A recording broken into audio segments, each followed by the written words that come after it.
कहा यह भी जा रहा है कि इजराइल के पीएम ने ट्रंप से फोन पर बातचीत की थी और ईरान पर हमला रोकने की गुहार लगाई गई थी। इसके बाद ट्रंप के सुर बदले हैं। जी हाँ, बिल्कुल ये हुआ था। देखिए क्या हुआ कि ईरान ने कहा था कि मैं जो अटैक करूंगा इसराइल की न्यूक्लियर इंस्टॉलेशंस पे करूंगा, ठीक है जी। बाकी इसराइल पे इधर उधर अटैक करेगा। इसराइल के पास तीन डिफेंस सिस्टम है, पैरो है। पहला है आपका आयरन डोम, फिर है डेविड स्लिंग, फिर है एरो। ये शॉर्ट रेंज, मीडियम रेंज और लॉन्ग रेंज मिसाइल्स को इंटरसेप्ट करने के लिए है। कुछ थार्ड बैटरियां भी है जो अमेरिका का बेस्ट इंटरसेप्शन सिस्टम है। कुछ पेट्रियट बैटरियां भी है। तो लगभग 4 से 5 लेयर का सिस्टम है।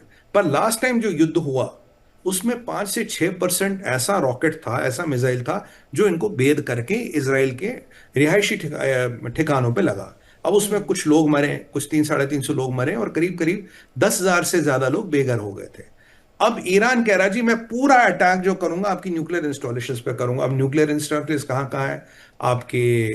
एक एयरबेस है इनका, वहां है आपका डिमोना में है, इनके नगीफ में है, और नगीफ डेजर्ट में है, और सेक्योल में है।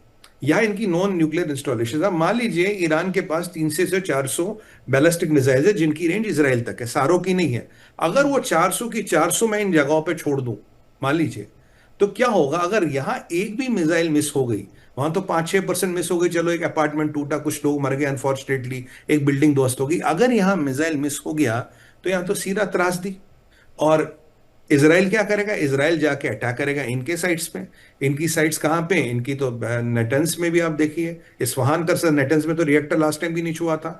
और इनकी एक बुशेर में साइट है जो रशियन साइट है, जिसे रशियन चलाते हैं। राइट, वहां रशिया के लोग डिप्लॉयड है। इसीलिए पुतिन का भी फोन पे बात हुई थी नेतन्याहू से, भाई साहब आप क्या कर रहे हो? पुतिन ने कहा था मैं मध्यस्थता करने को तैयार हूं। किस लिए कहा था? ये नहीं कि युद्ध रुकने के लिए, पुतिन उसमें इंटरेस्टेड नहीं। पुतिन कह रहा भैया ये न्यूक्लियर वूक्लियर का सिस्टम चालू ना हो।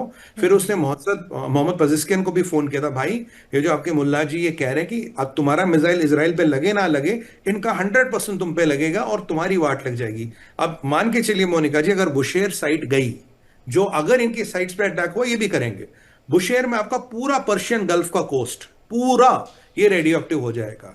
और ईरान और इसराइल के बीच में 2000 किलोमीटर का फर्क है, जो इसके बीच में देश है इन सब में रेडियो एक्टिविटी फैल जाएगी। यानी कि एटॉमिक क्या कहते हैं उसे, दूसरे what ever you call radio active जो रेज है, वो सब जगह फैल जाएगी। तो ये एक बहुत बड़ी त्रासदी हो सकती है। और पुतिन ये चाहता है कि अगर ऐसा हो, मैं फटाफट या तो न्यूक्लियर रिएक्टर बंद करूं और अपने लोगों को वहां से निकालूं, ताकि अगर डैमेज भी हो मिनिमम हो।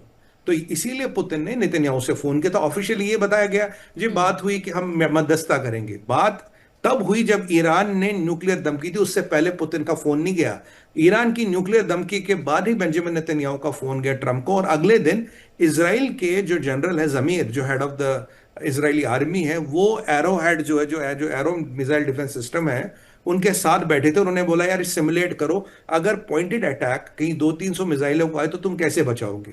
क्या एरोहेड हैंडल कर पाएगा? हमारे पास क्या चीज, इसको सिमुलेट करो, इसको सिमुलेट करके करने की कोशिश करो। तो यानी कि थ्रेट केवल न्यूक्लियर है, और न्यूक्लियर का रिटेलिएशन इतना भयंकर है कि पूरी आधी दुनिया को वो जला दे।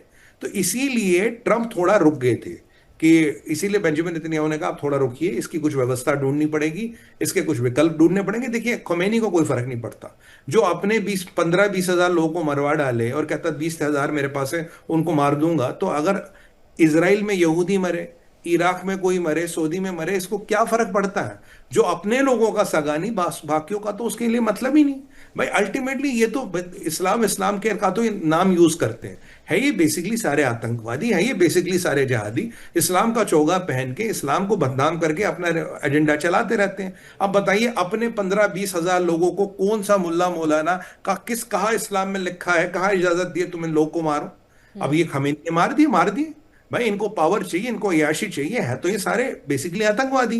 बस सामने वो एक दाढ़ी वाड़ी रख ली कि आज इसको मारो, यहां मारो, इसको मारो, यहां जहाद, यहां छोटा जहाद, यहां बड़ा जहाद, बेसिकली यही काम करते हैं। और बाय डिफॉल्ट ये सारे लोग बिलियनर हैं। ये कौन सा व्यापार करते हैं? कहाँ इनकी सोने की खाने हैं? कहाँ से ये हीरे निकालते हैं? इनके पास बिलियंस ऑफ डॉलर्स कहाँ से आता है? इन सब कामों से आता है।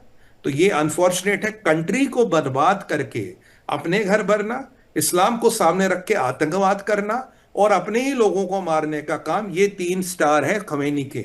ये इसकी सबसे बड़ी अचीवमेंट्स। और ईरान जैसी कंट्री को भिख मंगा, यानी कि दिवालिया ऑलमोस्ट दिवालिया जैसी परिस्थिति पे लाके बिल्कुल। छोड़ा 3 महीने के टाइम के साथ। ये खमीनी ने ईरान को दिया पिछले 39 साल में।